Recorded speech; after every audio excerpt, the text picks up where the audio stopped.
নমস্কার বন্ধুরা, সবাই কেমন আছো? তো আমি কাজ থেকে ফেরার সময় দেখলাম যে মন্দিরটাকে খুব সুন্দর সাজিয়েছে। তো বাইরের থেকে আমি একটু ভিডিও করার চেষ্টা করছিলাম। তো সেই সময় সিকিউরিটি গার্ড দাদা বললো যে ভেতরে এসে ভিডিও করতে পারো, কারণ আজকে অ্যালাউ আছে।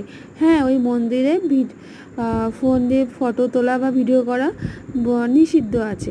তো ওই দিনকে একটা অনুষ্ঠান হচ্ছিল, তো সেই জন্য ওই দিনকে সব অ্যালাউ করেছিল বলে আমিও সুযোগ পেয়ে একটা ভিডিও আপলোড করেছিলাম, যেটা আপনাদের সঙ্গে শেয়ার করে আমার খুব ভালো লাগলো। তো সত্যি আমার খুব ভালো লেগেছে বলে আপনাদের সঙ্গে শেয়ার করলাম। তো ভিডিওটা আপনারা পুরো দেখবেন, আপনাদেরও খুব ভালো লাগবে। কারণ বাইরে বেলুন দিয়ে পুরো সাজানো, আর যখন আমি ভিতরে ঢুকেছি ভিতরটাও অন্যরকম, খুব সুন্দর লাগছিলো। মনটা পুরো ভরে গেছিলো যে এত সুন্দর একটা মন্দির, কত সুন্দর সাজিয়েছে। তো আপনারাও ভিডিওটা দেখুন, ভালো লাগবে।